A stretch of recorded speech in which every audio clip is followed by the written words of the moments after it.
You guys. Hey, can you hear me? I'm so sorry. I had such an amazing speech. Yes, Mossad killed him. Oh my god, oh my god.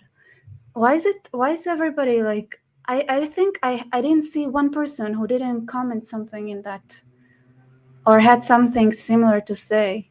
Anyway, I started with something so different. I was saying that literally everybody's live talking about Charlie Kirk right now. So I thought maybe nobody would go live with me specifically. And then I saw that people were waiting, and all they could think is like, with all the choice, you guys chose me.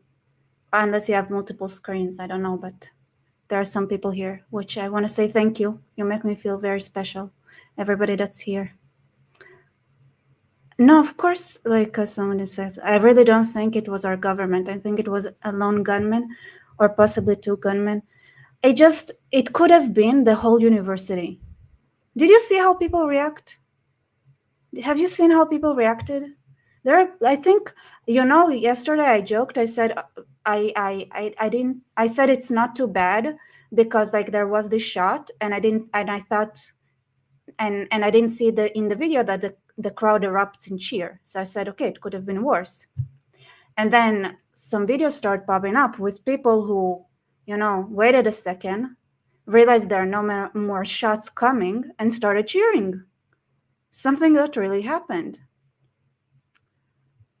So there were people like that, but at least it's not. It wasn't the whole crowd. It wasn't like shameless, cheerful bebas babies in a casket kind of celebratory parade. So you guys, so I believe I think it's so important to focus on the good and remember there is so much lower you can sink into. Just a couple of guys like that I've seen at least like cheering right after they realized nobody's shooting at them. Could have been worse. It could have been the whole crowd. It could have been a Bebas parade, like people dancing around little baby caskets. So, yeah, Wonder Freeman. Charlie may meet Sheila, Ariel, and Kfir. Yes. So I think it's so important to remember that it could have been worse. But like at this point, I think like the easier conspiracy theory is that the university arranged it. Like the whole crowd knew, like people who studied there knew. It's a small town, it's like it's easier to have like conspirators local. There's so much cheer in the media, people who are celebrating. There was even a debate on Israeli Twitter, on X, right? People were like, how, like, people's reaction was like, just so you know, like the left is crazy everywhere. So don't think that Israeli left is any different. They are also, we should be prepared for them taking, and like they always copycat the Americans, right? So in a couple of years, it's going to be the same here, like the same left that you have in America. We have it after several years, like this is what they do. The left always copies the West. That's what it does.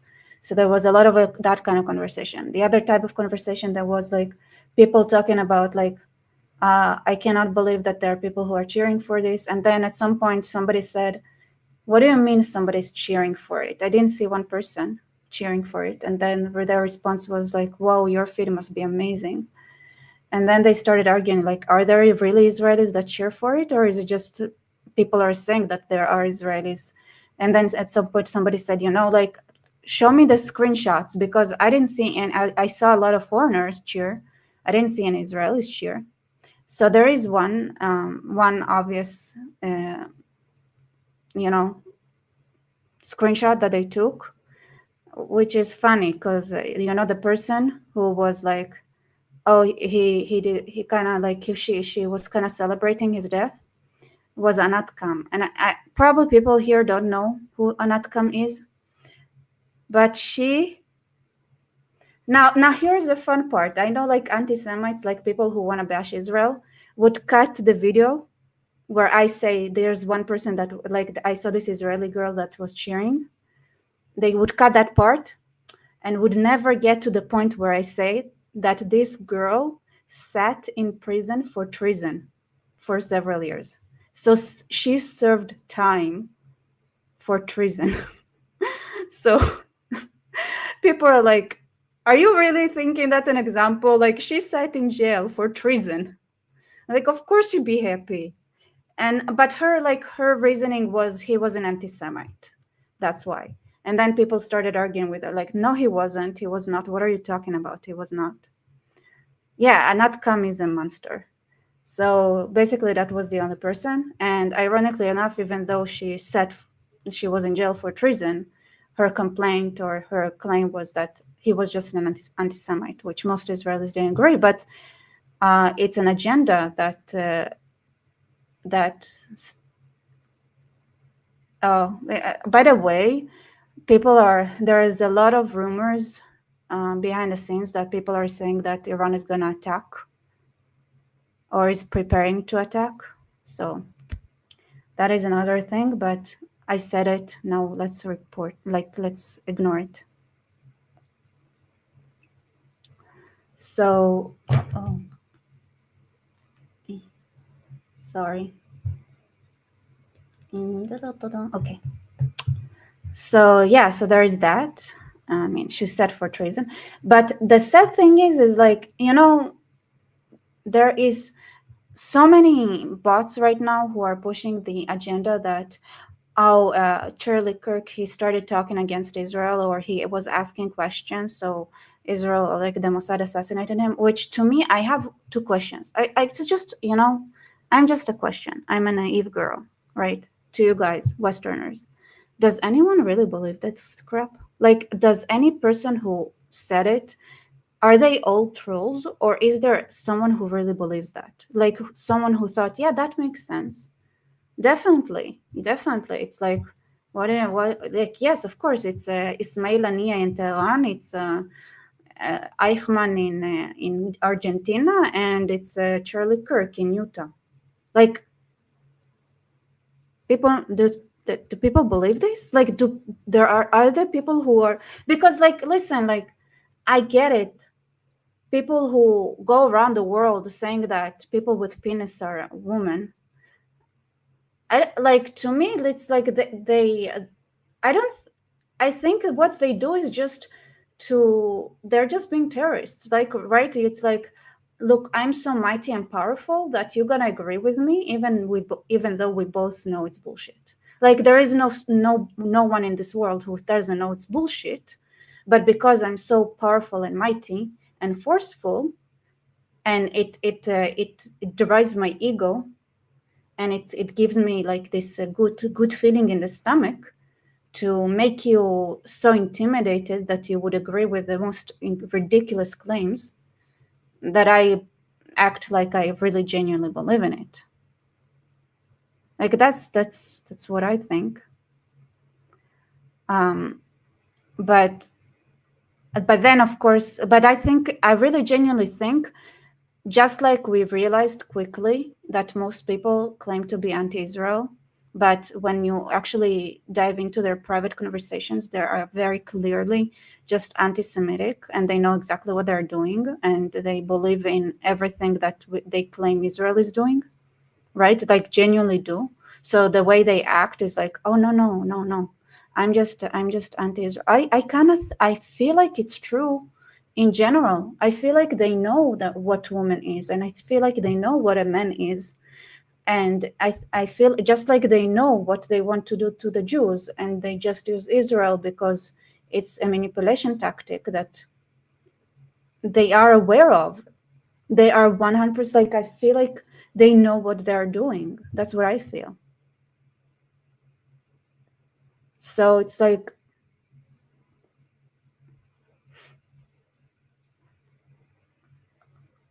so I was like, when I was looking at all that, I was like, okay, some do that because it's amusing, some do that to rebuke it, but like,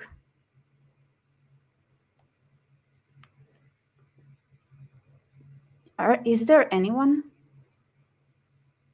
who really like buys into that? Like, I get it if you buy into it for like a minute because it's amusing, but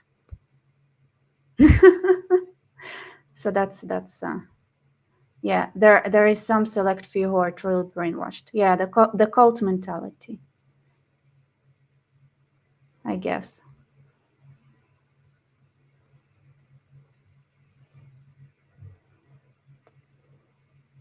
Yes, these people are evil, Rebecca. They know they're wrong. Like, but in a sense, like, I'm gonna say something so insensitive right now. You might want to shoot me. Okay, it's gonna be super insensitive. Are you guys ready? Brace yourselves. Brace yourselves. There is a part of me that really wants to believe there are people like, even though it seems like it's a lot more sinister than people want to admit it is, and I really believe that 99.9% know exactly what they're doing, and they just like torturing others. Okay, so here's the insensitive part. Super insensitive. It's like it's hard for me to not think that everybody who says that they believe that Jesus was resurrected is kind of a little bit the same. Because like you have to believe something. Like why did it happen like specifically to that? Like it's such a weird, to me, random story that I feel like, do people believe it because it's like, do they really believe it? Or is it because they want to be part of this club? So that is my very insensitive, please don't shoot me take. I feel like, because if I take it like to me, like it's so, it's gonna, I feel the same about Jesus. I'm so sorry. Oh my God. Yeah, the Mossad is not allowed to operate in the USA. Yeah, it's just not worth it. Honestly speaking, it just ain't worth it. By the way, in general, like the intelligence tries to avoid the USA like a plague. Just very demanding people. Very not fun.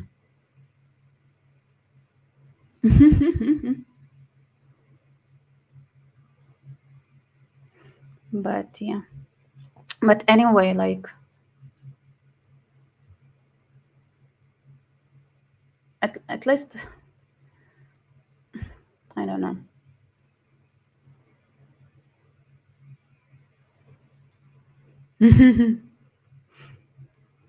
Stive's biggest Jewish conspiracy is Jesus. The Jews sent out 12 Jews to convert the world.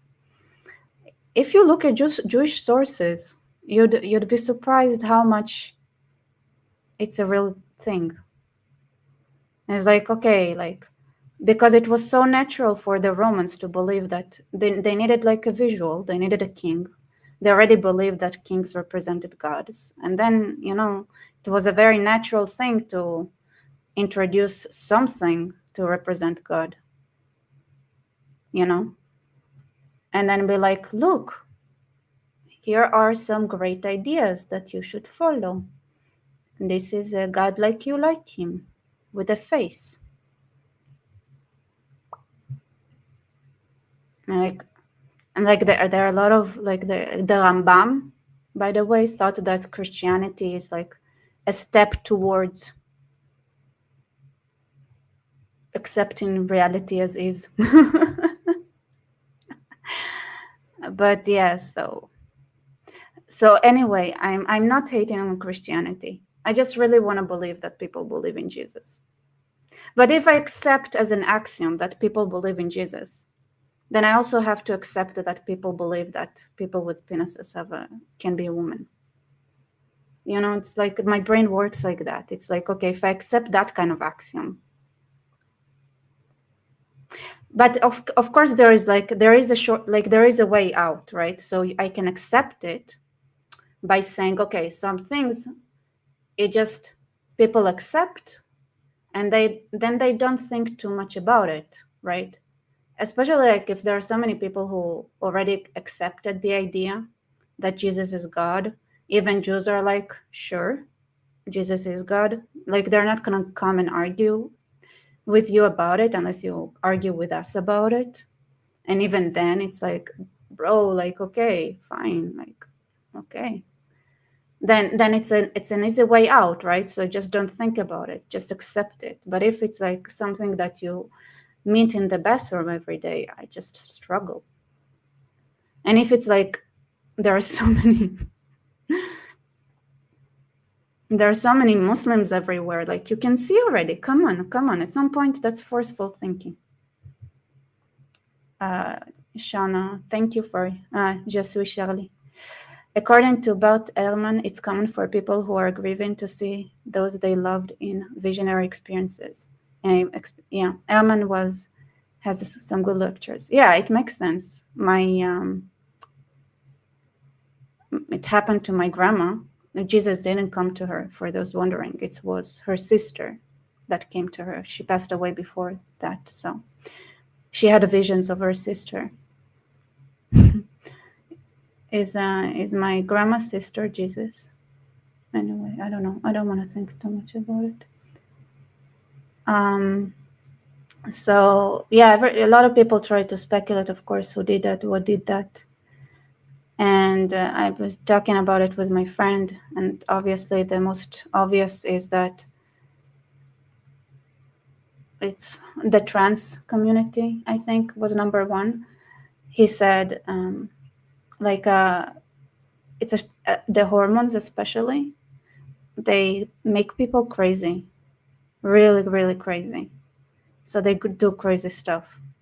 So this is why trans people go crazy. It's like they have more craziness than others because they have hormones that should not be in their bodies. It's like so yeah, there was like trans engravings into bullets. So that is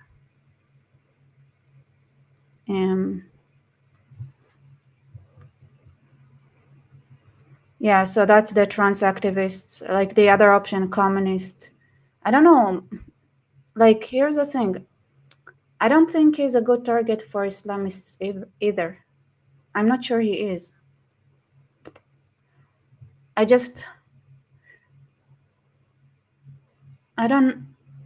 trying to think. Like, if Muslims usually just spray everyone. They don't just choose one person and go. It's just...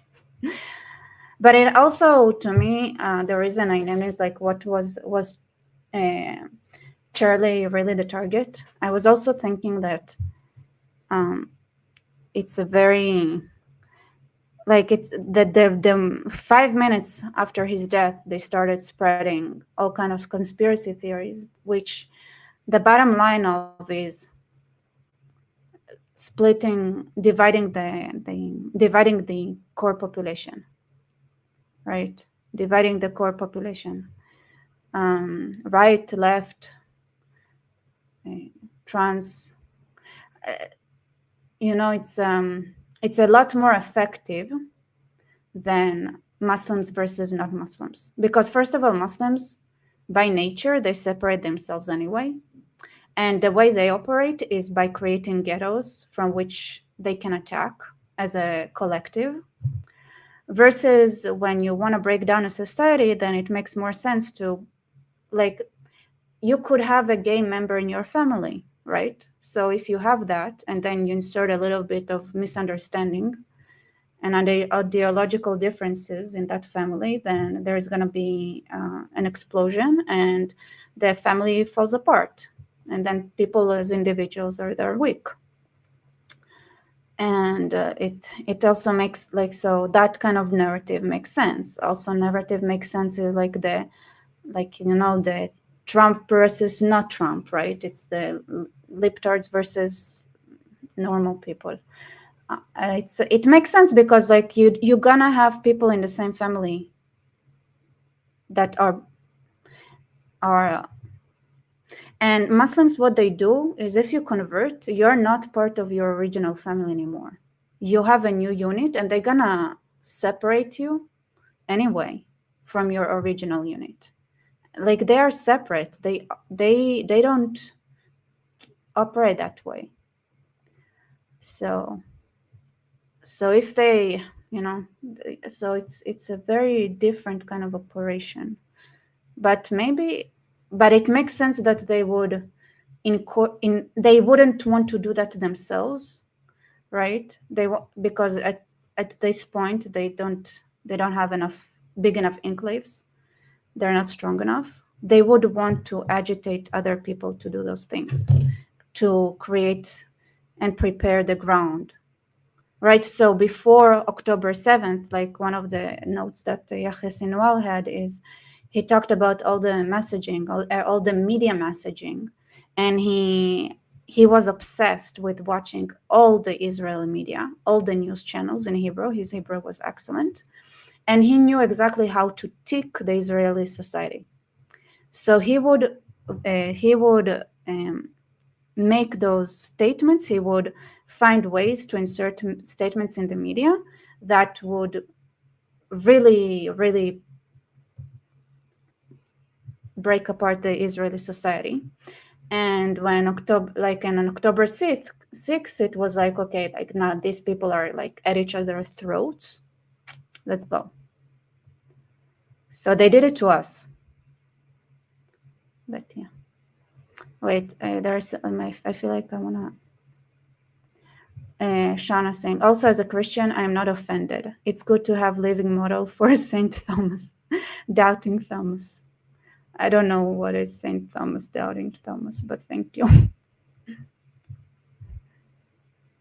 Okay, I feel like.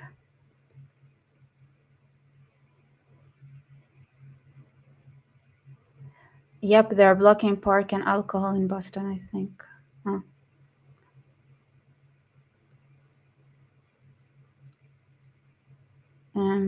I feel like there are a lot of messages going on.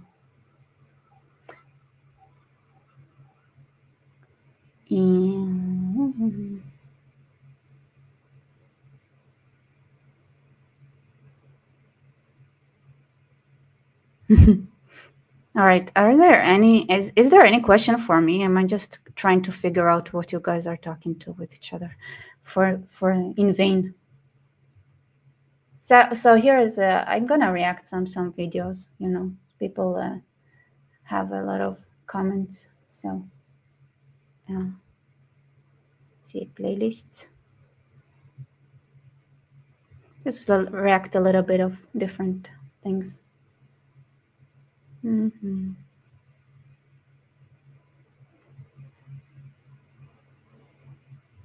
That's unrelated.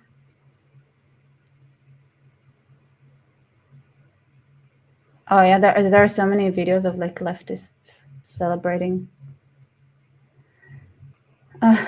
Should I dive into the technical details of the investigation? And I feel like we should have a little bit more. All right, Shauna, thank you for support. Doubting Thomas didn't believe in the testimony of Peter, James, and John. He thought they had gone insane. In the story, Jesus reveals himself separately. It's cool. So they gave him the same drugs. I mean, at some point, you just don't want to be. Oh, okay. I don't want to. Shana, do you remember one of the stories, the stories in my course? I don't want to. Do I want to spoil it's a very cool story. It was written by an Lebanese Maronite, and I feel like it's a classic case of that story. Japister, I know 2 people who believe Israel killed him. Samuel, don't spoil. Are you joining the course? There is somebody.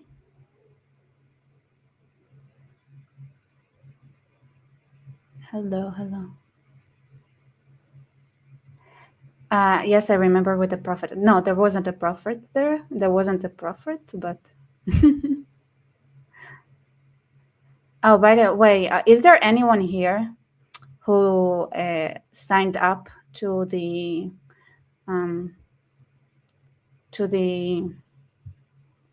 how's it called?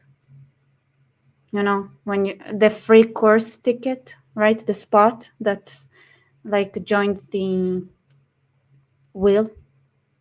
Is there anyone here? Because like I added a comment to join to the live tonight, but I was wondering. Okay, so some person here. Hello. Who else is here? Yeah, I never announced the winner. Honestly, I forgot about it.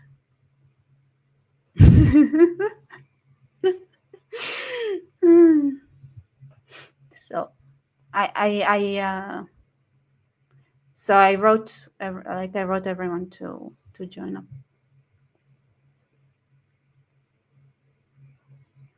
And Harbin 00, thank you for support. Want to say I appreciate the condolences the Israeli government gave for Kirk and 9/11. Very classy. Yeah, 100%. Yeah, I like America is a good place. It's so sad to see it.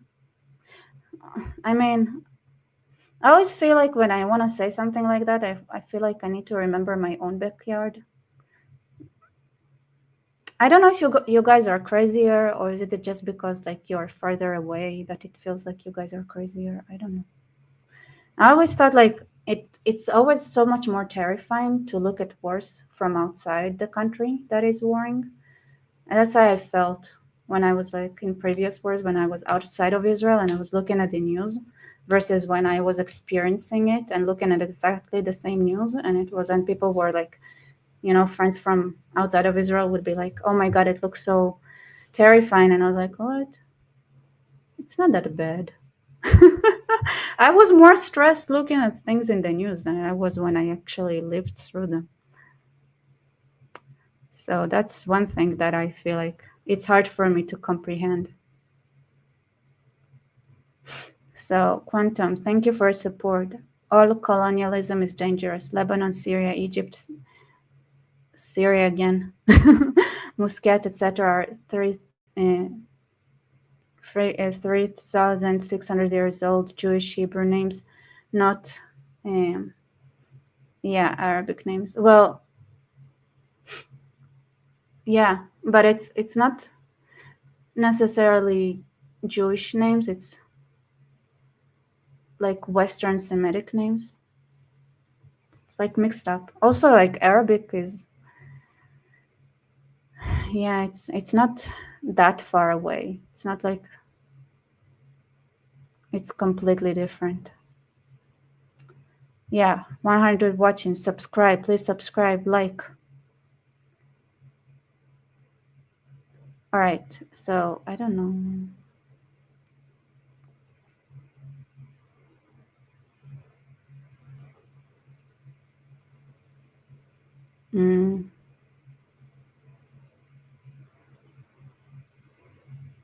People, even back then, people mixed up a lot. So, yeah, when am I gonna get 40K? It's so annoying. People's channels grow so much and mine doesn't. I bet it's just that you guys don't share any of my videos. That's my own explanation. I mean, it's not that I talk about things that YouTube finds any motivation to put forward, but other people that do similar things do grow a lot faster than I do, which is very annoying sometimes. So is it me, or is it because you guys don't share my videos? I don't know, one of them. You guys should watch out all my videos, even if you don't listen to them.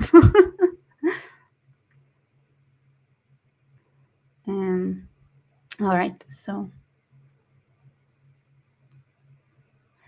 yeah, somebody says there are gonna be heat coming. Oh, there is a probably like a planned combined missile attack from Yemen and Iran or something. That's my guess. Quark, greetings from Romania. Can you tell us something about the Samson option? Is it real or more like an urban legend? Keep up the good fight. I 100% believe it's real. The Samson. I like, if you mean there are like nukes everywhere that are already deployed, then no. But I feel like if Israel feels like, so a lot of people misuse the term never again. So never again is never again we will go to slaughter like sheep. That's the never again that everybody's repeating. So the never again, like when Jews say never again, the meaning of it is like never again will we go to slaughter like to slaughter like sheep.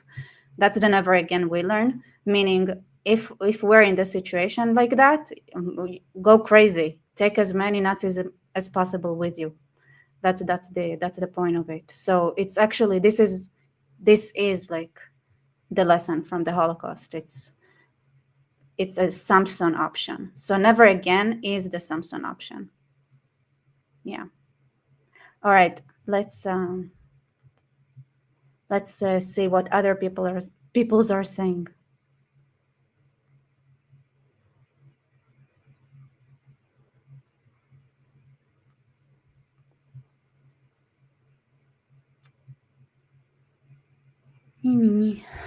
All right. What should we start with? Conspiracies, or should we start with the serious stuff?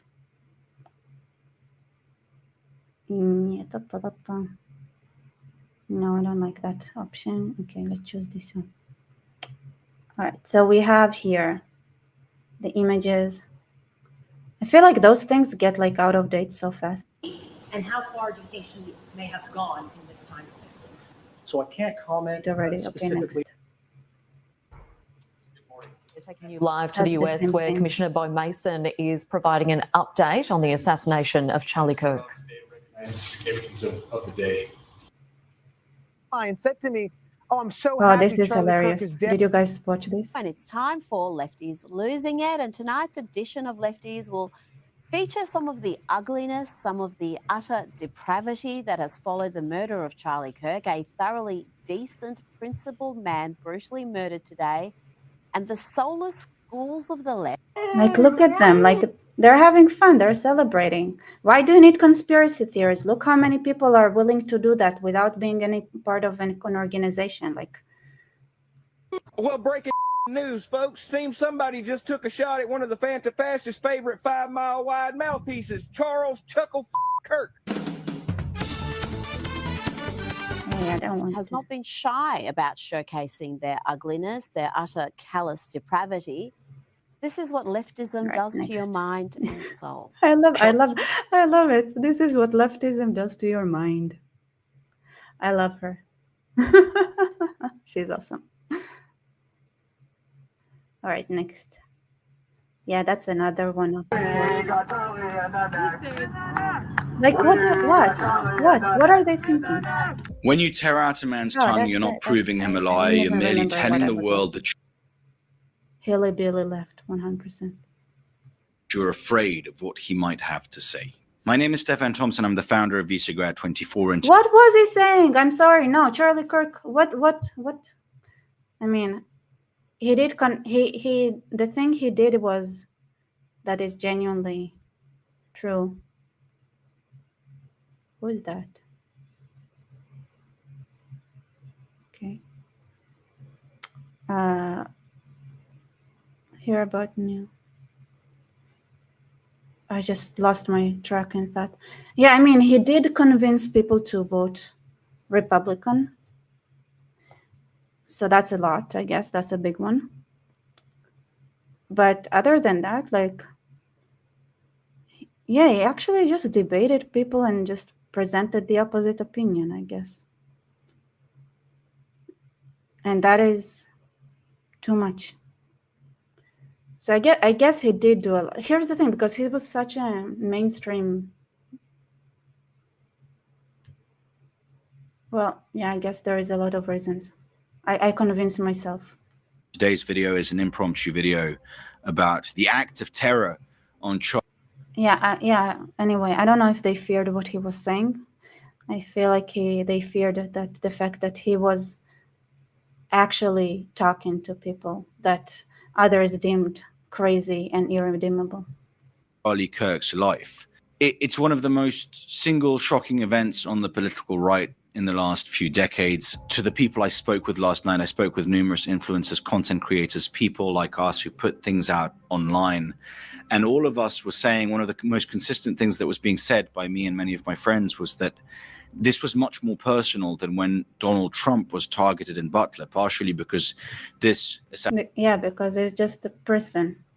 assassination was actually successful, but also because Charlie was really one of us. Yes, he was much more famous than the vast majority of political commentators. He probably was the most famous political commentator on the right in the US. But it felt really personal because he was just a guy with a camera sitting and debating students on college campuses. All right, everybody, who's ready for a little bit of prove me wrong disagreement? He was described by the media after his killing as a radical, but ultimately the things that he was saying were things that many of us take for granted and that generations before us always took for granted. America is one of the greatest countries in the world. The Constitution is one of the single greatest documents ever written. Free market capitalism is one of the single best and most proven systems to. I love that he reminds people that. This is probably why I don't have enough subscribers. I just assume people understand that. So I only gathered the few people who understand that intrinsically and don't need people to remind them this very, very simple life fact. So I should really I feel like I should really add that kind of segment. Let's remember what is good and what is bad. And then I'll add that in front of before every video, so people would not get confused. Yay, hello, new person. Wait. Shana, thank you for your support. To be fair, there are plenty of liberals and leftists calling this out as well. The thing that's shocking is that he wasn't radical. Yeah, he wasn't. He was like the most spiked magazines and he died for free speech. I mean, plenty of liberals and leftists calling this out as well. Yeah, people, I guess, that are not completely crazy. But it's weird that you have to say that. Hey, even leftists and liberals say it's not okay to snipe someone while he's literally just sitting there debating college kids. Thank you. Welcome, new subscribers. Thank you. This is good. We want to see more of that. Bong, James Bong, that's an amazing name. Lift the maximum amount of people out of poverty. Charlie Kirk, in many ways, was merely a defender of common sense. And it really, really hits home. When he was killed, we were talking with friends, and there was this kind of outpouring of empathy and of great love and respect for this man. He was a family man. He was a father. And I can tell you, I'm super blessed. I have the best wife in the world. We have an amazing life, building a family. No. Why is bragging? He's like, this is bragging. Man of empathy. This is, I love assassination culture. This is something we talked about yesterday in the live as well. Made in a bookmarks. All right. See, one of those things. All right. So Je suis Charlie is Charlie Hebdo. So there was the magazine Charlie Hebdo, and they used to have caricatures. And one beautiful day, they decided, hey, let's do a caricature of Momo, the famous PDF file. And they got killed. So this is Je suis Charlie.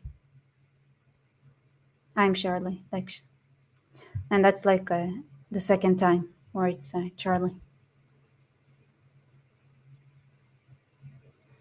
April of this year. Assassination culture is spreading on the left. 48% of liberals say it would be at least somewhat justified to murder Elon Musk. 55% said the same about Donald Trump.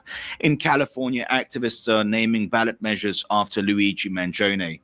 The left is being whipped into a violent frenzy. Any setback, whether losing an election or losing a court case, justifies a maximally violent response. This is the natural outgrowth of left-wing protest culture tolerating violence and mayhem for years on end. The cowardice of local prosecutors and school officials have turned the left into a ticking time bomb. Charlie ended up being a victim of that ticking time bomb. one of the first. But I also think like here's the like this is why my channel is complicated. When I see that, I always think like, what do you guys expect? Like by definition, they have to have an assassination culture because they cannot have a debate culture. You see, like, you know how they fight power based, like they have those critical race theories and they have those pyramids that they love so much and power system and power structures and everything like that. Like this is how their mind is structured. To them, they're either slaves or they're the masters. They're even slaves or enslaving, because it's either that they can make others like be the winners, but by exploiting others, or they are the ones that get exploited. So if somebody doesn't play in, like every person that stands up and says, hey, I don't want to play for that with that, like I don't think you need to be my slave and I don't think I need to be your slave, sir, that's weird. That means like they start having thoughts. Wait, if my slaves look at this person and they realize like they don't have to work for me, then who is gonna work for me? Like I don't like working. So it's like, what do you want them? Like what can you do? Like what else can they do? Like are they gonna be like, sir, I'm sorry, but you have to decide. Like you have to decide. Are you gonna be enslaving people or are you gonna be a slave, sir? Like what's your, this is the two options. And like, no, let's talk about, no, you don't understand. Like you don't understand what I say. That is truth. Like this is their mindset, right? So what they think is if they say something, that is truth. If I say a man is a woman, then a man is a woman. If I say the sun rises in the west, the sun rises in the west. If I like what I say, that's true because I'm the master, right? What debate? It's either you understand that you need to accept what I say because I'm the master. If there is no equality, right? Maybe there could be some transactional agreements, right? It's like, okay, I believe that women and men should walk around naked, and you believe in Sharia. But right now we're building, like our pyramids are not colliding, and people that belong to your group, they understand that they're slaves. And people who belong to my group understand that they're slaves. So if my people look at your people, they don't start thinking stupid thoughts like, oh, we can be free people who have their own thought. We don't need to agree with everything the master says, no matter how stupid that is, right? So it's not a threat. They can collaborate with each other. They can cooperate. They just create different pyramid schemes. And it's like, okay, it doesn't risk my group dynamics because nobody is going to break free because they don't have an inspiration to break them free. And vice versa, okay? And that's the thing here, right? So to me, when I see something like that, it's like, this is why I skip steps. And I think, what do you expect then? Like, if people believe in subjugation and power structures, the one that is ruling is the truth setter, and what they say is the truth. Don't believe your eyes, believe what I say, because I say so. So what do you want? Like, if somebody doesn't follow that, if people like don't follow that rule, it's a risk. Like, why? Like, that's the number one thing, right? You know what's the biggest threat to Arab rulers? That their society will understand that living in Israel is great. That is their greatest threat, more than anything. Same with Russia, the USSR, right? The biggest threat to the USSR was for the people there to realize that the Americans have it better. or like you can be free, right? It's like the biggest threat. And so because the geography, for example, of Russia and China is so is so different, there is some truth to it. Russia is like however you structure it, it's like it's a very difficult system to manage. It's like I sat one time and I said, like, honestly speaking, though, I don't know if I can, like, it's so that easy to find a better way to run Russia because of the way it's built, maybe with technology, I don't know, something, but it's hard. China, same, like why are they so hierarchical? Because the trauma, you know, their motto is everything is better than chaos. Everything is better than chaos, because honestly, chaos is the worst. Chaos is the scariest things. And they had mass extinction events basically in China. So so they accept it, but I've been to China. They are not, I don't think their mentality is as submissive as people would expect. Like I feel like the Russians, the way they cope with it is that they don't care about, like they don't care. Like that's what they do. They cope by not caring. The Chinese, I feel like they're like, ugh, whatever, better than chaos, which is like how I feel about it.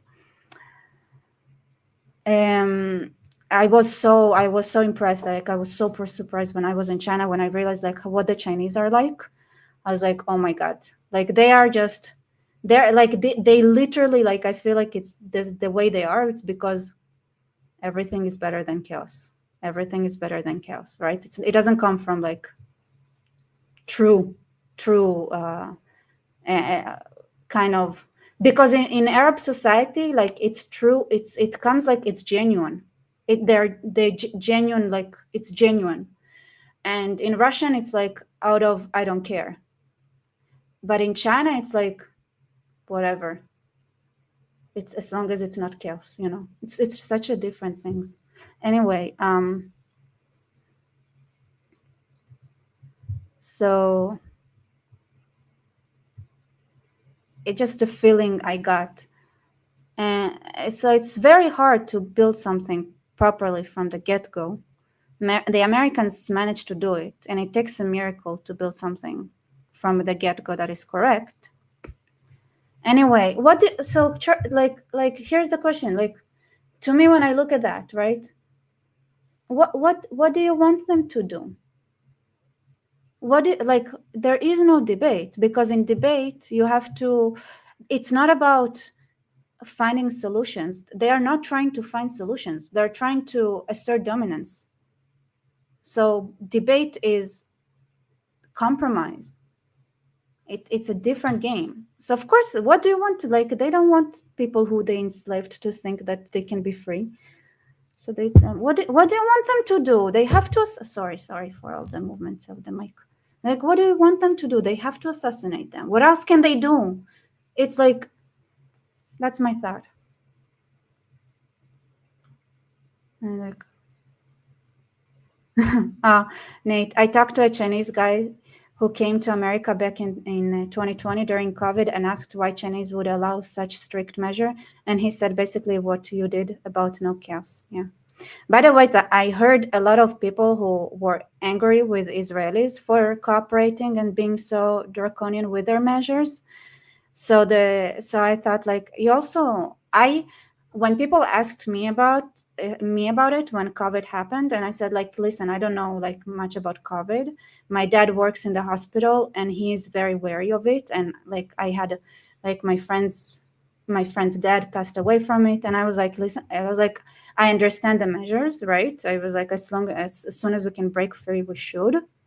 But I said, I don't think it's true for America. Like, when Americans ask me, like, you have to understand, like, I don't think that just because I feel like Israel cooperating with it, it doesn't mean that it didn't make sense if you ask me, like back then I said, like, I don't understand why Canada is doing that. I don't understand why America would do it. The reason Israelis were like that is because Israelis have very, very big families and tight-knit families. And and there is no way that you wouldn't meet someone's grandpa. And people were trying to protect their grandpas. But people live here with, like, it's a very close-knitted society. Very close-knitted. So the Haredis who were so out of being online, like, they kept meeting up. They had like a crazy amount of really like high amount of mortality. And then all the seculars were like, what are you doing? You know, we're doing this for you mostly. You are the ones who we were fearing would be susceptible to that kind of death because of the way the society is structured, and we were tolerating it. And then they came out and apologized and said, like, listen, like, we apologize to the public. We didn't know what's going on. Like, that's what they said. Like, we were offline and we didn't understand what's going on. And then the rabbis issued orders and everything. But everybody were mad because it's like, people suffered because this is the family structure. It's true for everyone, but it's especially true for the Haredi and for the ultra-Orthodox. So people are like, okay, we have no choice because of the way the families are built here, right? And but the way Israelis are. So we knew it's like, okay, it's going to just affect all the elderly, and we wanted to protect them. But I said it from the get-go, just because Israelis reacted like that. Nobody thought it made sense in an individualistic society like America to do that, or Canada, or whatever. It's like, why? Like, you have like so much room between house to house. Like, you don't have all the families gathering every Friday, right? Every Friday, all the families would gather. So and it's huge. Like, it's not like that. It's a different culture. So it's so important to understand. Like, people think the same thing applies everywhere. It doesn't. It just doesn't. And yeah, so just like that. And so anyway, I don't know why I went on this rant. I just tried to say, like, what do you want the leftists to do? The leftists now, they cannot debate you because it goes against the basic structure of the ideologies they're trying to push forward. It's been taken over by psychopaths. So of course they're gonna assassinate the competition. Well, like, what other option do they have? What's shocking? Like, there is no other option. You just need to understand what is the left. Once you understand what the left is, what they're really trying to do, that's a different story. Anyway, let's go back a little bit. Of liberals say it would be at least somewhat justified to murder Elon Musk. 55% said the same about Donald Trump. In California, activists are naming ballot measures after Luigi Mangione. The left is being whipped into a violent frenzy. Any setback, whether losing an election or losing a court case, justifies a maximally violent response. This is the natural outgrowth of left-wing protest culture tolerating violence and mayhem for years on end. The cowardice of local prosecutors and school officials have turned the... See, this is where, like, this is... So this is the natural outgrowth of left-wing protest culture, which is obviously terrorism. But it's not the natural outgrowth of left-wing protest. It was actually the goal from the beginning. This was the goal. So this is very important to understand. It's not that it's the result of letting loose. It was a pre-planned. That was the goal. That was the plan from the get-go. They knew exactly what they were doing. They're not stupid. They're evil. Which is very important. I feel a lot of people confuse stupidity and evil. They're not stupid. They're evil. Say it would be at least somewhat justified to murder Elon Musk. 55% said the same about Donald Trump. In California, activists are naming ballot measures after Luigi Mangione. The left is being whipped into a violent frenzy. Any setback, whether losing an election or losing a court case, justifies a maximally violent response. This is the natural outgrowth of left-wing protest culture tolerating violence and mayhem for years on end. The cowardice of local prosecutors and school officials have turned the left into a ticking time bomb. Charlie ended up being a victim of that ticking time bomb. One of the first things that we did at Visegrad 24 was to compile. Okay, next. Charlie Kirk, of course, for all of us who know him, who knew him. That's Netanyahu's remarks. Remembered for so many things today. And one of them is his staunch support of Israel. He visited in 2018. I remember. That was the first time I met him. It was at the U.S. Embassy after it had moved to Jerusalem from Tel Aviv. That was one of then President Trump's first term decisions. And Charlie was there also the following year, supporting Israel's war against Hamas and against the anti-Semitism that followed. Watch. When we as Christians go to Israel, we are celebrated and treated like the most amazing you could ever imagine. Okay, Israel changed my life. Honestly, when I was growing up, when Christians came to Israel, Israelis were like, what are you doing here? Like, Israelis live in such a bubble of ignorance. Like, they're like, oh, tourists? Why did you come here? I guess that's a development. That's a better reaction. At least now it's like, woohoo, tourists, and not like, huh?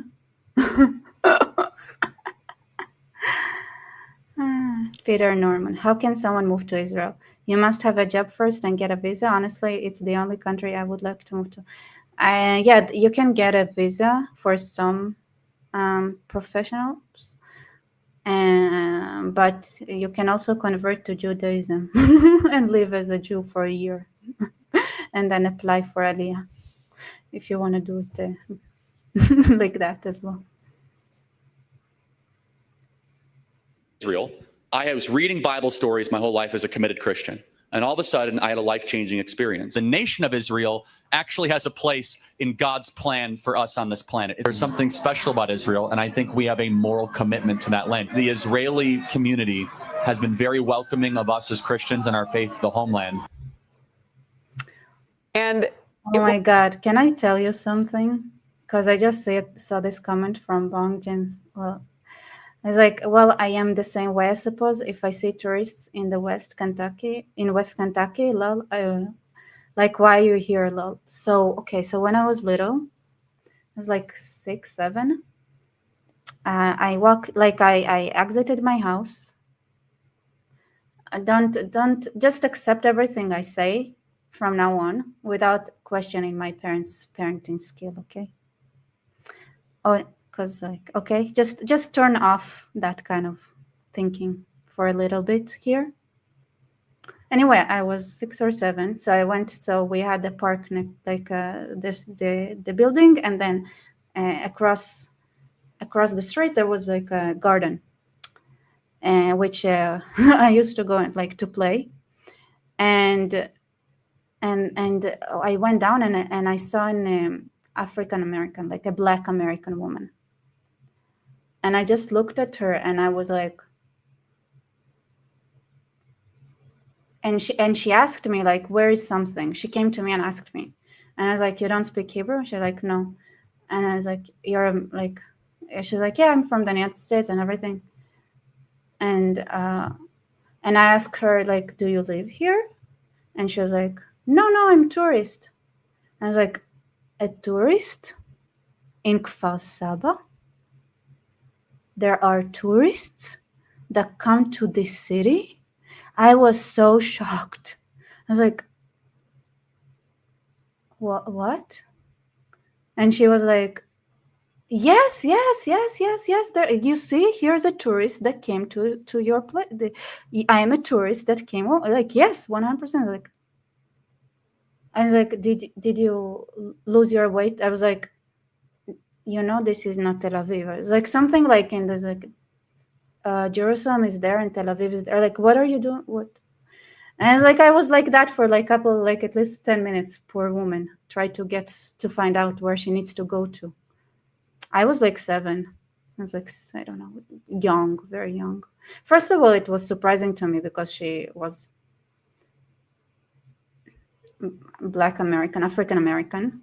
which for those who don't know, it's usually it's Western African, and Western African looks different from Eastern African, though Eastern African also has a lot of different variations. So I like just looking at her, I was like, okay, she's not Ethiopian. She's not from like, she's not the kind of black I'm used to seeing. Like I looked at her and I was like, she looks like the American black. It's like, this is how I had it in my mind, right? So when I was little, I was like, okay, because I used to go to summer camps in the United States from time to time. And so I feel like first time I was in the United States, I was like four years old. So in my mind, I was like, okay, so there are the kind of black, like there are two types of black people. There are the American blacks and there are the Israeli blacks. And they don't look the same, right? So I looked at her, I was like, this is the wrong kind of black. It's like not the same, like this is a different look. I was so shocked, so shocked. That is so shocked. I was so shocked. Anyway, yeah, that's my story. Yeah, it's very awkward. Which is better than my mom's story, because the first time she saw a black person, it was in the subway in Russia, and it was the first time she saw a black person. So she jumped and was like, and said like, Dad, look, a black person. She was so excited. and my grandpa was like, yes, shut up. Will not go unnoticed. The Israeli Foreign Ministry said this morning Charlie Kirk was a steadfast friend of Israel and a true ally of the Jewish people. He stood proudly for the Judeo-Christian values which bind Israel and America. And Charlie's fearless commitment to truth and freedom cost him his life. Violence may have taken him, but it cannot silence his legacy. May his memory be a blessing. The Prime Minister of Israel, Benjamin Netanyahu, in focus now. Oh, that's nice to see. Prime Minister, you have your own memories. Yeah, he was supposed to come in January. So there is a big like this convention, which is super cool. This is how I met a lot of people last year in January.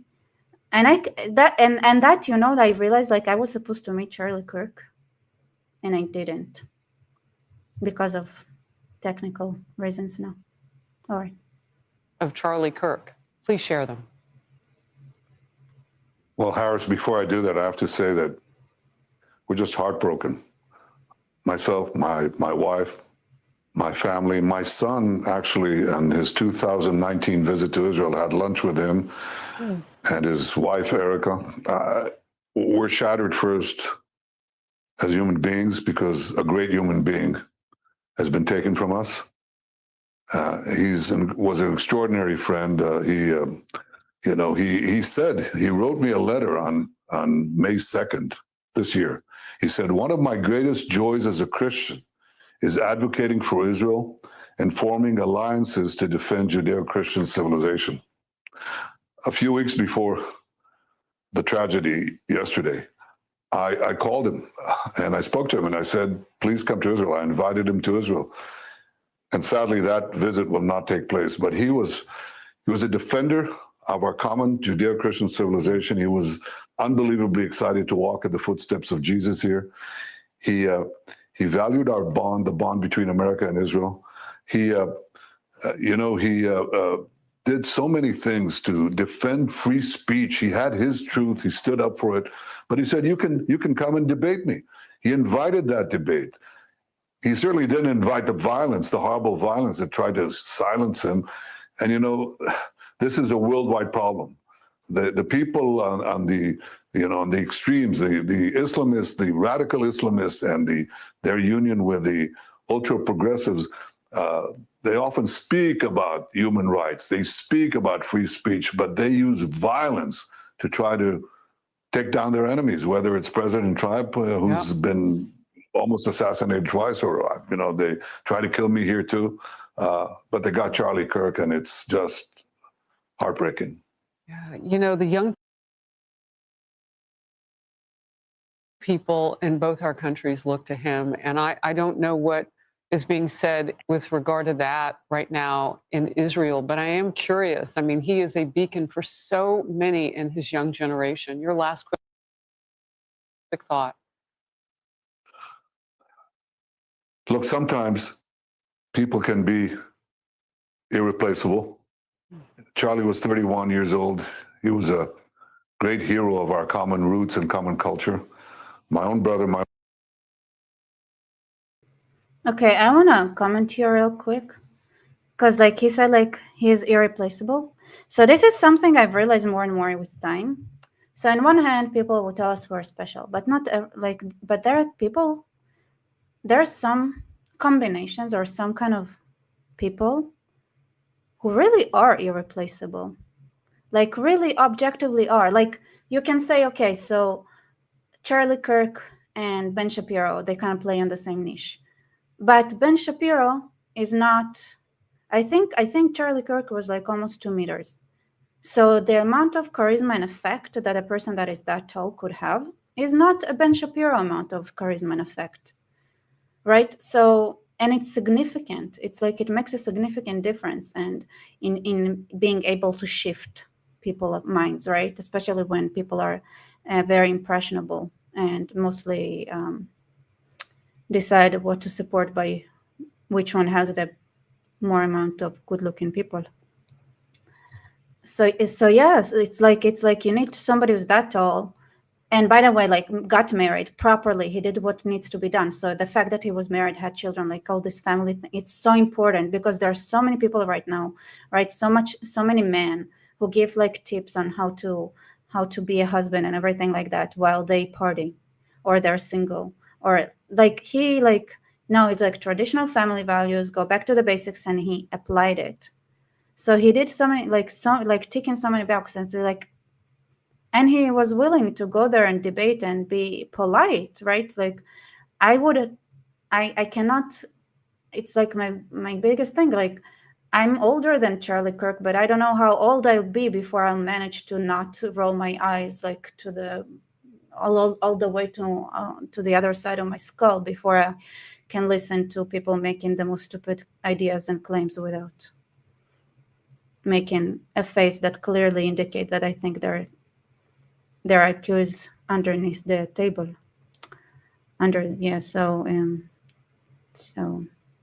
Yeah, and Ben does definitely has the disadvantage, like being Jewish, that's a disadvantage. So it's like, you know what, like, no, and not like there are people who are extremely irreplaceable. Yeah.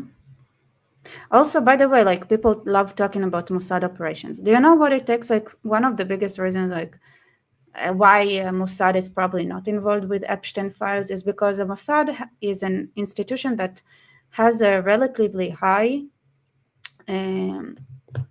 change of personnel, right? So people don't stay there for decades. It's also, it doesn't work with Israeli culture. So just the fact that you would have to brief new agents all the time about the brothel island means that by definition, like it would be really, really hard to have that as a scheme, because every time that you would like, it's one thing, it's if it's the founding team usually just like kind of roll into it, but then when you have to breathe it to the next generation, it's so risky. It's so risky, and the amount of personnel change in the Mossad and it's too high for that. So it just doesn't work. So people just, as Israelis, like if you know the cultures, like no, people would not shut up about it. Like people always say what they think. So it's just, and then those people who are doing the things that, and not only that, it's also super mixed. So here's what we do in Israeli culture. So so in my city, when I grew up, I went to the elementary school that was close to my house. And then what they do is they do a city, the whole city, like they put all the names of all the kids and they disperse them into different schools so that they would know. So the kids that you go to junior high school with are not the same as they are in the elementary school. And then they do the same thing again with high school. And then after that, they do the same thing with the army, right? You get to know like a new, and then a new set of people, and then you do the same, like, and then you get shuffled again when it comes to university. So it's very rare for somebody to be able to be an agent without people noticing that they disappear for too long, right?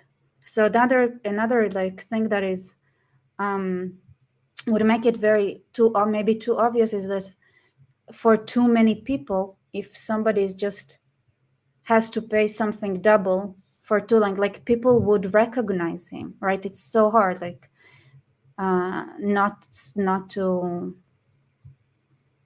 to hide an Israeli, because it's such a mixed up society. By the way, same reason that COVID was different, because of the culture here. Like I said, like, Israeli society, it's not American society. Like, you need to understand the society. So so to actually, so the people who can do some of the things that the Mossad is doing, these are people with, I'm sorry to say, like, for those, like, some of them, like, very rarely, right? So you have this jackpot when you find somebody who is an orphan, that is, nobody knows who is, like, so somebody that, like, has such a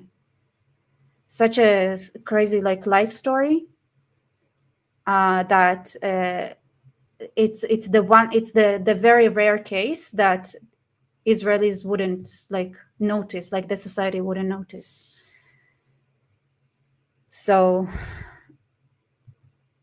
it's difficult. So yeah, there are people that, like, that they are rare, and they wouldn't waste them on bullshit like assassinating a child. Older brother was 30 years old when he died, trying to successfully rescuing Israeli hostages that were held by German and Arab terrorists in Entebbe, Uganda.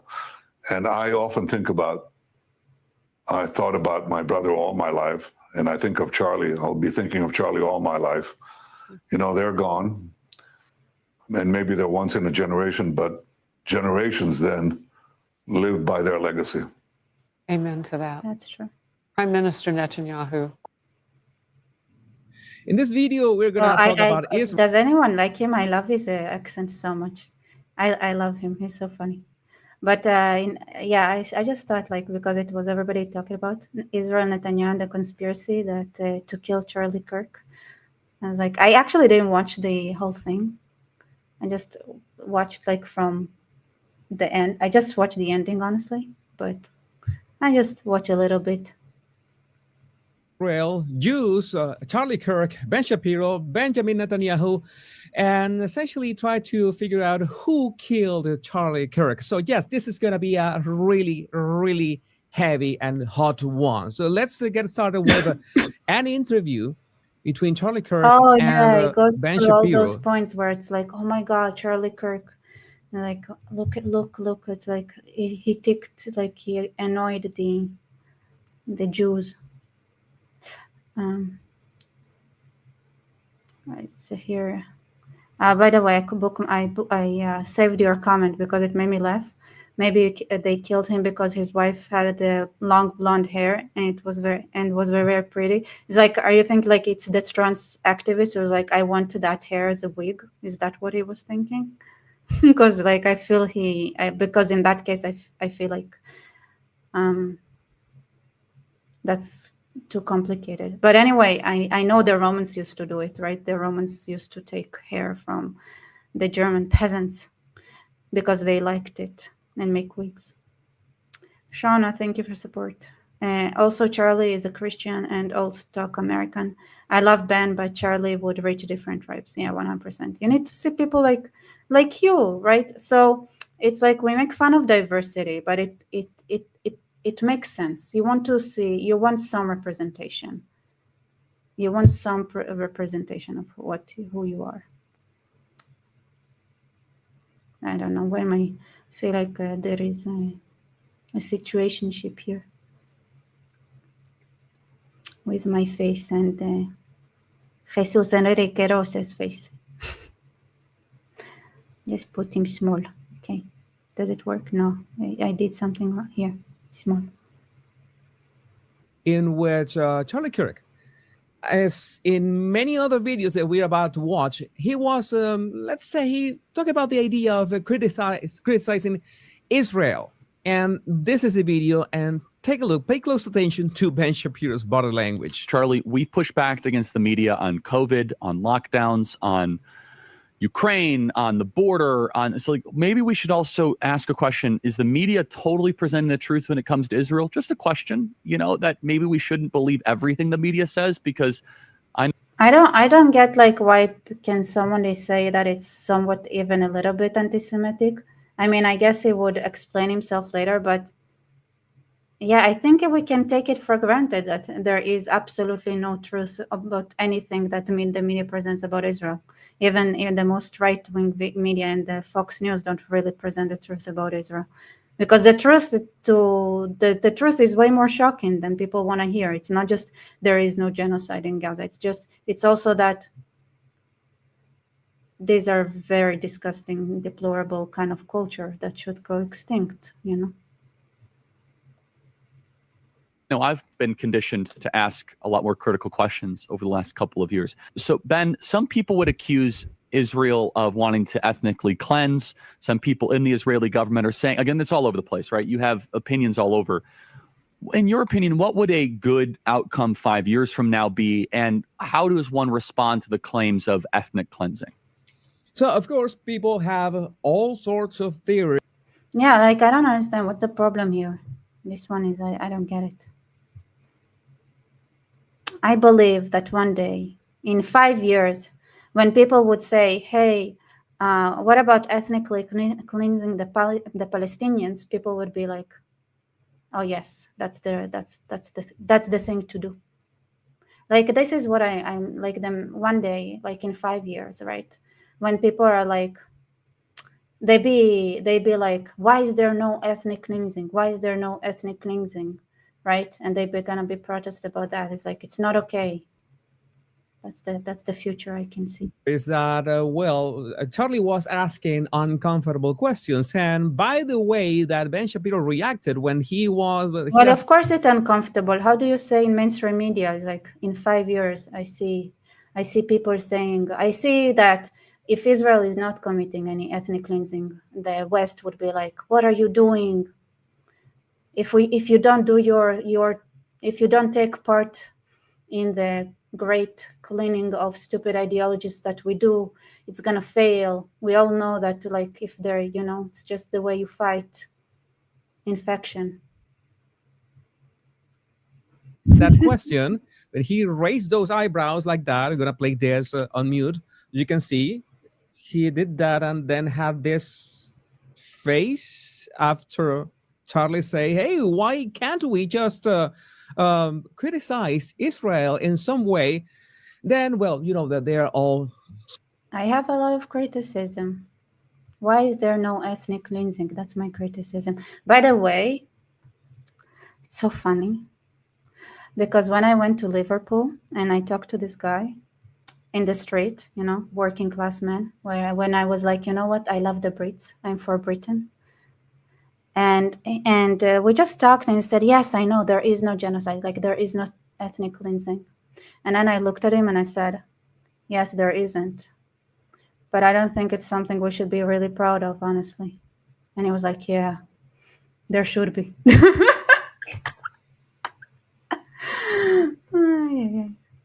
I like this guy a lot. I mean, it's like I say every time, right? It's like, first, it's for their own benefit. If they're like dogs, they're like bees. They smell hesitation. They smell when people are not serious.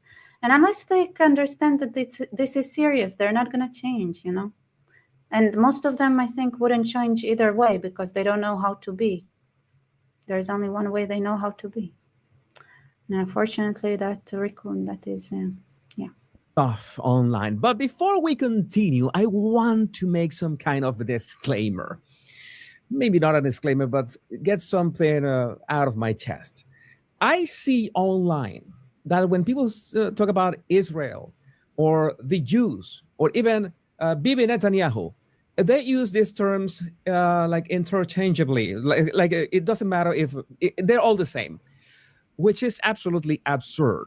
You could talk about Israel. You could talk about Benjamin Netanyahu as the head of state, and the Jews is a different term as well. You're talking about the people, all right? And when Charlie Kirk, this is important, when Charlie Kirk says, we could talk about Israel, it's obvious that he means the Israeli government. I don't know if you can really do that. Like, it's true, but when almost every citizen serves in the army, and most people, there's most soldiers on the ground, like the thing is that I finally, like, it's funny. Okay, so I saw this Turkish guy, and he hates Israel, but he made a video where he really tried to be like give an objective geopolitical analysis on why it's unlikely that Turkey and Israel would have gone to a war between them. And it's like explained, like there is too much codependency.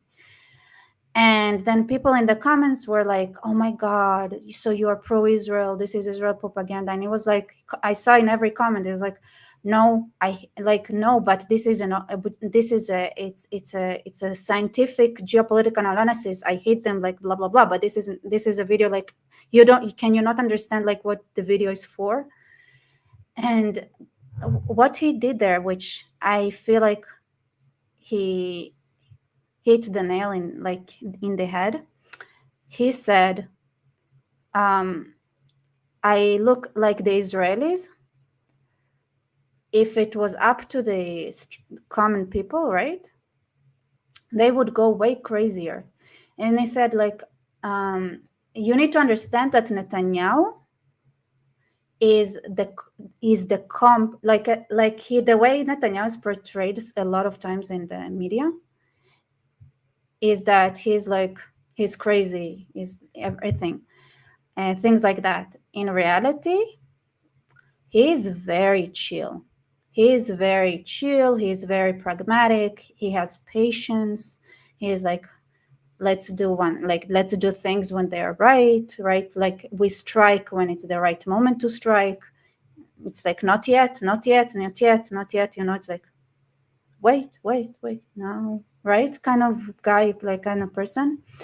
And is like a lot of Israelis are like, let's bomb everything right now, right? It's like even in a way that is in many different ways. And I said, like, and then I looked at that Turkish guy and I was like, no, you guys don't understand the government. And Netanyahu is what he does is actually he's tranquiling, like he's relaxing the people all the time. He goes out and he says, listen, it's going to take time. We're going to do things correctly. We're not going to break all the plates. We're not going to go crazy. We're going to do things the way they should be done. And this is like the messaging in Hebrew, and a lot of that is to calm, calm the emotions down. And people are like, oh, it's the government. No, you don't understand. If it wasn't for Netanyahu, who is so responsible, right? If it was up to like the average person, left and right, like, the leftists, like they would have starved Gaza by now. Starved them. They don't care about the Geneva Convention. And the right wing would have bombed them to oblivion. So this is a very fine difference. But see, because the left in Israel, what they like is to disengage and then be as cruel as possible. And the right wing, they like to engage. And not necessarily be as cruel as necessary. Let's say it like that. So, and Netanyahu is like, we're going to do everything properly. There is international law. We're going to respect the international law. The leftists would have ignored it. Anyway, so even, those who go protest, they would have starved the Gazans. They would have starved them. People don't understand the mentality here. And like this, and people, and like every time I see the West, is like, oh my God, Netanyahu's crazy. Like, you guys, he's like a dad. He's like a dad. Like, relax, everything's fine. Here's a hug. I'm like, okay, let's come down. We're gonna do everything properly, the right way, the legal way. Okay, that's how he is. And the Turkish guy got it, which is impressive. I think a lot of Eastern people, a lot of people in the East understand it. I don't see that being reflected much in Western media, but when it is reflected, it's when it's like, if Netanyahu is that bad and the Israelis are even worse, so we have to nuke them. So this is the only way it's presented. It's never like, oh wow, you don't understand, the government is actually doing a very good job in doing things right. It is like, it sucks to be Netanyahu. Like, you only get when you get compliments, it's by those who want to drop an atom on you, and when you don't get compliments, it's it's people that don't understand the situation. Benjamin Netanyahu. That's something that I thought at some point that was easy to understood. He didn't say, "Oh, we need to have a conversation about the Jews." No, that would sound really anti-Semite. But in this case, if you want to talk about the government, there's the problem, because the people have little to nothing to do with the government, besides sometimes trying to vote for it. And in our case in Venezuela, I'm going to do my the amount of involvement people have here with the government and the amount of involvement people have in the Venezuela in the government is a bit different. Make an example about me. I'm from Venezuela, and like honestly, I remember I was with one of the like people who have one of the desk jobs in the government, like somebody who's like a pretty big, you have those who do the actual work on the ground, and we were like, we were in a cab, and then he was like, look at that, like I got those messages, and he showed me, and it's like somehow somebody from Syria managed to contact him, and it's like, oh, you're from the Israeli government, blah blah blah, we need help in this and that, and he showed me that. And he was like, do you think it's genuine? It's like, I don't understand this technology today. Do you think it's like, is he really from Syria? How do I know? And I looked at that and I was like, you need to take it with a grain of salt, but it kind of looks legit, And so it's like,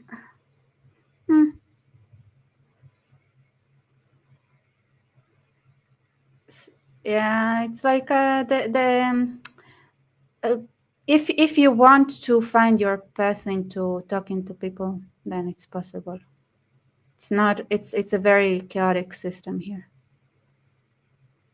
If you say Venezuela should be responsible, I have nothing to do with that, because I assume that you're talking about the Venezuelan government or Maduro, right?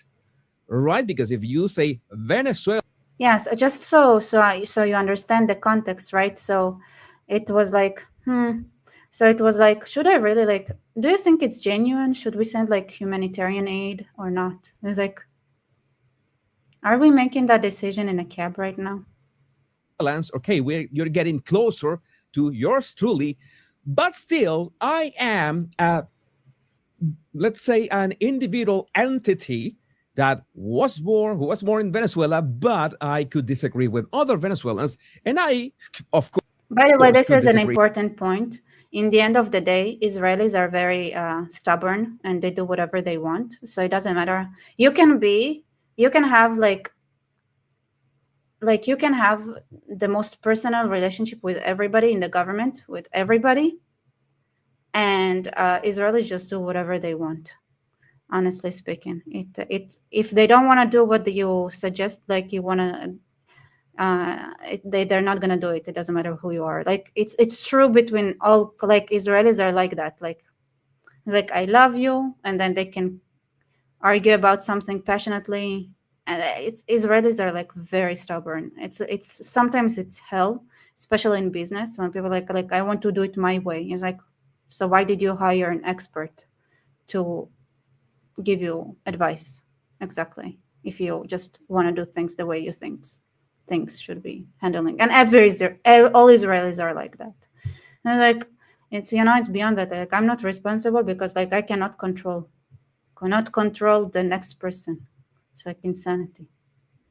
With my government, it's that simple. As I'm pretty sure many Jews disagree with Benjamin Netanyahu. That's simple. So when Charlie Kirk says, oh, yeah, we need to talk about Israel, he means. You know what's really funny? Because if you really think about it, because I just realized, like, if you really, like, what are Israelis? They're stubborn, opinionated. And they're like, and then it's like, it's literally like every complaint God had written in the Bible about us is it's like if you describe them today, you'll be like, wow, like I think I have here's my Bible. Like literally like describe an Israeli chutzpah. And like literally it's literally the same description as here. It's like, oh, nothing changed. You have to be very stubborn to continue to hold the same type of personality for millennia. The government. He's not being So this is the whole story, just to say, like, even if you are in the middle of the government and you're friends with everyone, like, be very like careful with overestimating how much you can have influence on anything. Israelis are crazy. Important distinction, because I don't know if Charlie was like me, but I don't trust any politician whatsoever. I have trust issues with politicians in general, nothing personal. It could be Bibi Netanyahu, it could be Nicolas Maduro, it could be Emmanuel Macron, it could be Donald Trump as well. I don't discriminate with my distrust of politicians. It's that simple. It's that simple. By the way, our defense minister's private number was leaked somehow. So a lot of different terrorists tried calling him, and he answered by mistake to one of them, and they got a screenshot of him like, oh, it's hilarious. It's running through the media, and he was like, at some point he was like, just he made a tweet saying, all those people who are calling me, we're gonna locate you and I'm gonna drop a bomb on you. I was like dying laughing. Like, if you call him, like, you all terrorists who are calling me, just so you know, I'm gonna locate you and gonna drop something on you. Effing defense minister here. Thank you, Peter, for your support here. I love Britain also, but not the state it is now. Are you going to make stream about the huge gathering in London Saturday? So many. Cool. Oh, actually, so Saturday is problematic for me because if it's like early, then it's still Sabbath. Then I don't want to go. I don't want to stream at the same time. So maybe in the end of Sabbath, maybe in the evening. And thank you. For me, it's equality for them all. But again, we have also videos like this one, which, well, it's like Charlie was asking more uncomfortable questions. I've been in Israel many times. The whole country's a fortress. When I first heard this story, I still had the same gut instinct that I did initially. I find this very hard to believe. I've been to that Gaza border. You cannot go 10 feet without running into a 19-year-old with an AR-15 or an automatic machine gun that is an IDF soldier. Oh yeah, this is interesting. Okay, listen to that thing, because I have something to react on that. Right, the whole country is surveilled. And so let me just kind of go through this. We don't talk about Israeli politics very often, and most Americans don't know this. The last 9 months, Israel is on the brink of civil war. It's not an exaggeration. This judicial stuff, there were hundreds of thousands of Israelis taking to the streets because Bibi Netanyahu is basically redefining the Israeli constitution. So he got that completely messed up. It's the judiciary system that took upon itself to change redefine the Israeli constitution unilaterally without, like, just by exploiting something in law. And it's the Israeli government trying to take back the power back to the government. So this is what the fight is about. So they did something that is absolutely wicked in the judicial system in Israel. So this is like a complete misrepresentation about what's going on. So the reason that those who went out were panicking so much is not because they didn't really understand what's going on. It's just that they knew that they are a shrinking minority. The Ashkenazi lefty communist people are like they don't have the same birth rates as the Mizrahi or the right-leaning or the religious Jews. So they were panicking that if they give back the power to the government, where it's supposed to be in a democracy, then there's going to be an enforcement of more and more Jewish laws, which they made up. So this is what they were panicking about. This is why they went against it, because the way the judiciary system works and worked back then, it meant that they could keep their kind of worldview, right? So they judges would nominate each other, and they would choose only people that had the same secular Ashkenazi annoying mindset as judges. And then if the government passed a law that they didn't like, they would just cancel the law. So this is like the exploitation that they managed to create, which is absolutely insanity. So this is a very, very different thing than the way it's presented here, which I don't like. Like, do your due diligence, you know. But here's the thing: like, this kind of information is only available in Hebrew. That's not an exaggeration, right? He said yes, but Barak effed up the Supreme Court system. And here's the thing: if you talk to leftists in Israel, those who went to protest, it's not that they don't know that; they know that, but they are becoming more and more of a minority. So they are like, they don't want their kind of lifestyle to. They don't want to lose their privileges. So this is why they're panicking. It's actually an anti-democratic, anti-democracy protests. Judicial branch has too much power. There were protests planned this week against Netanyahu. Notice that he emphasizes about the government. He's not talking about the Jews. Where they anticipated tens of thousands of people to take to the streets. That's all gone, Patrick. Netanyahu now has an emergency government and a mandate to lead. I don't know. If you talk about something, at least understand it a little bit. I don't know. But the other thing is, people like when people speak with confidence. I really try to point out every time I say something. I usually try to point out all the potential weakness points of my argument, which I guess is not a good habit if you're just trying to get clout. I'm not willing to go so far that saying that Netanyahu knew or there was intelligence here, but notice the way, in persuasion, sometimes you can say things without saying things. I am not saying that whatever comes after that, but you have thought about that. I am not saying that cows can fly, but if I say that, I form the idea in your mind. So when he said that, everybody formed the idea on their minds that maybe Bibi Netanyahu, and you have to like open your mind to what Charlie tried to convey at that moment. Maybe he said at October 7th, hey, just leave the door open for a couple hours. Leave the door open for a couple hours. That's what Charlie Kirk. So here's another thing, which is interesting to me. I think a lot of Americans or a lot of people in the West, they start like, how come nobody talks about how is it even possible? On the day of October 7th, the next day, I was in Peru, in Cusco, okay, and all the Israelis gathered to mourn. And the person next, and in our table, one table, okay, next to me, we had literally representation from every segment of the army. We have combat soldiers that were in Gaza. We had the intelligence people that were literally responsible to take care of the signals from Gaza. There was everything, all of them, and it took us exactly 5 minutes to understand how it happened.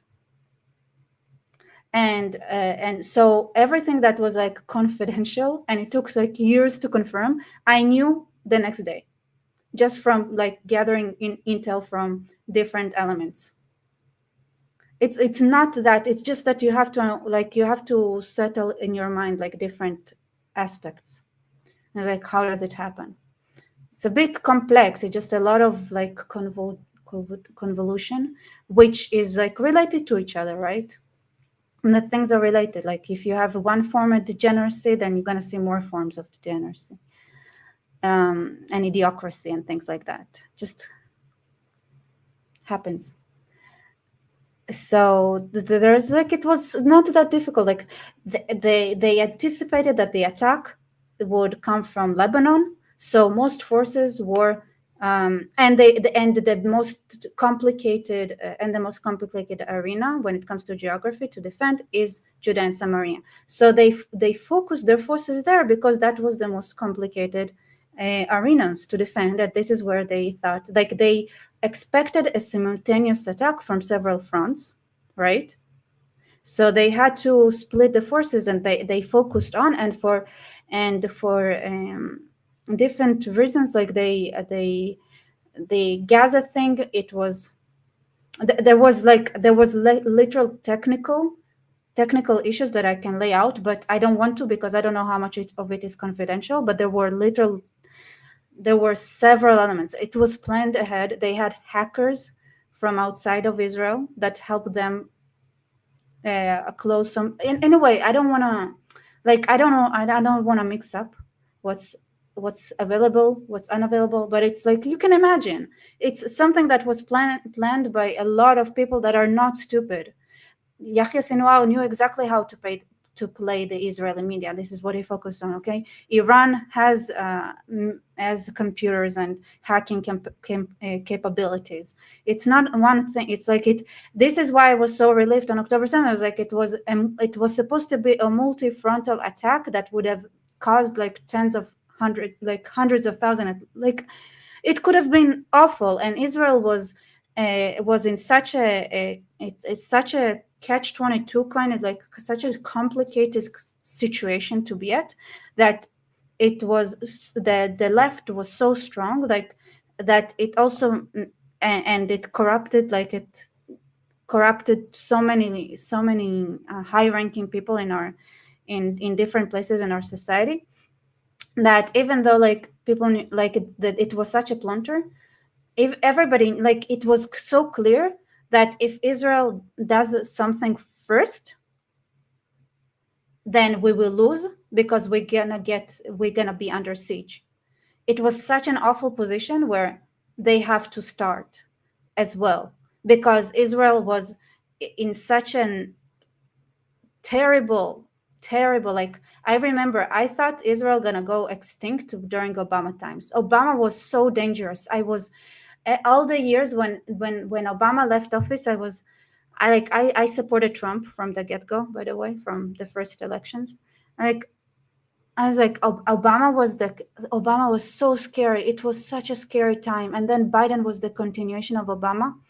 It was so scary. Like you don't understand this time. It was like every wrong move would mean that we're gonna go extinct. And people don't like, they don't understand that, and they don't understand it. It's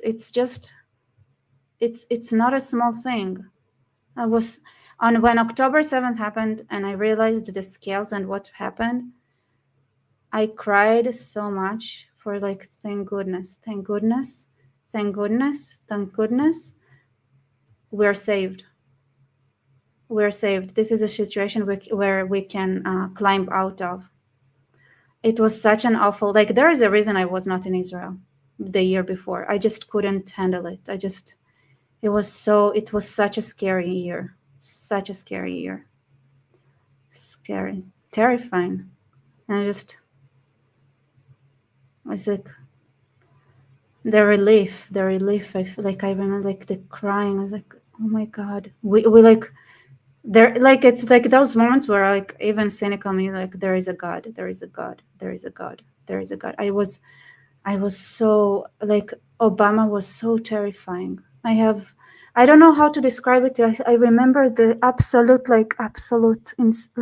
it was so, like, behind the scenes, guys. And I don't talk about much about that time because, like, first of all, it's like problematic, but it was so terrifying. I was so terrified. It's terrifying. Okay, there are forces in the world that are just bigger than you, biggest. And I was like, you know what? Maybe there is a God. Maybe there is a God. I was like, we'll see. I was like, but just like if I really think deeply about it, I was like, okay, that just adds another functionality layer. And I was like, okay, so where do we stop when there's recursion kind of stops? So, you know, this is why I'm not a fan of the idea, but it was. Thank goodness. Thank you. Thank you. Like, I don't know. I just like think something, whatever, the atoms of Earth. Thank you. Thank you. Thank you. So that was that. And people like, oh, how did it happen? Maybe because our adversaries are not as stupid as you think they are. They're not stupid. It was. People knew. It's new. It's like, you know how you're in a car, you can see that you're going to hit the wall, but you cannot stop on the brakes because the brakes are broken. And there are kids, there is a child having a tantrum in the back, and there are people outside the car just like that blocking your way from going into the wall.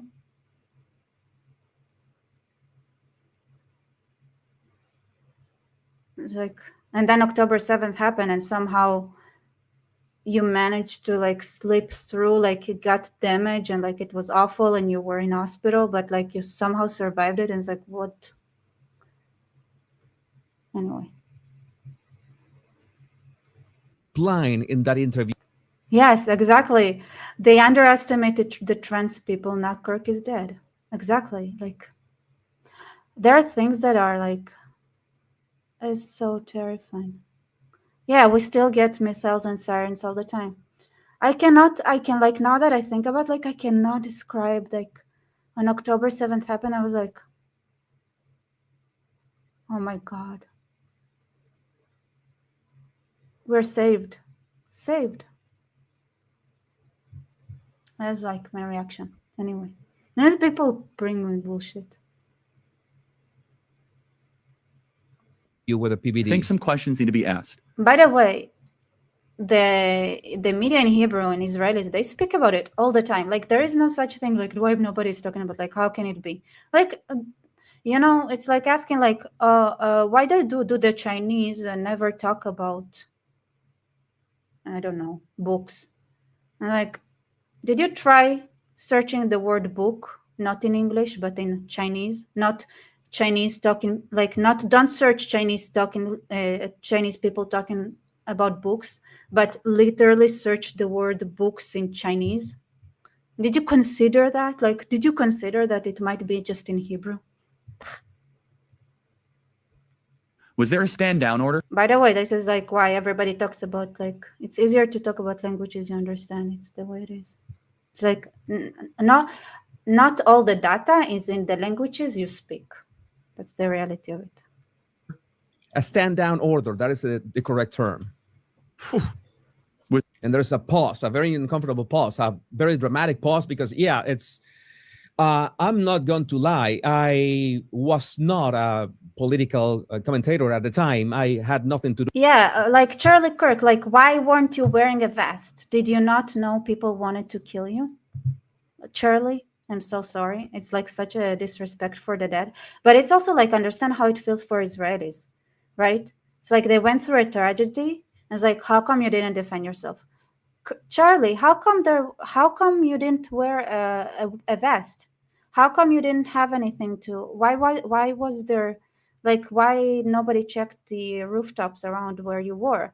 Like, why wasn't there, why were you talking directly, like, without a barrier or something to save you, and like projected or something? Like, don't you know there are life threats against you that the trans, like, Charlie, come on, didn't you know? But nobody wants to think this way. Nobody wants to also do the extra step of understanding Do you understand what you have to do in the ghettos that you have in Europe? What makes you think there is not going to be an October? Why do you think Muslims stick to each other? They build infrastructures. What do you know what kind of operations you can conduct when you control? You have a territorial absolute control on an area. This is what they're doing, right? They have those enclaves that they no-go zones all over France.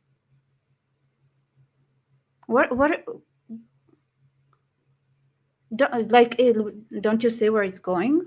Don't you? It's so easy to see where it's going. And yet, literally, like, I'm sure, like, this is the frustration, right? Just because you know where something is going, or just because you know that something is a possibility. Like, if he had went and had all that protection, he would have lost the cause, right? So he went so that he could get closer, right? So that people would see, hey, I'm a right-wing person. I don't bite. I'm not an alligator. And there is no way you can give that impression if you have like crazy, a crazy system around you, right? Like, do you want to be able to do what you do? But then you have to compromise your safety. It's a risk that you take. It's a risk-taking thing. Like, he couldn't do what he did. Like, why? Like, you can take it a step further if you are concerned for your safety. Why are you going to the terrorist hubs that are currently the universities? They are terrorist hubs. Why are you going there? Right? Why? Because there are things you can only do if you take risks. And there are sometimes that you have to take a risk, even though for sure, even if it wasn't Charlie Kirk, then it would have been, it would have been someone else. It had to happen to someone. Just had to. And it was the same, or even worse. But just that there are things like,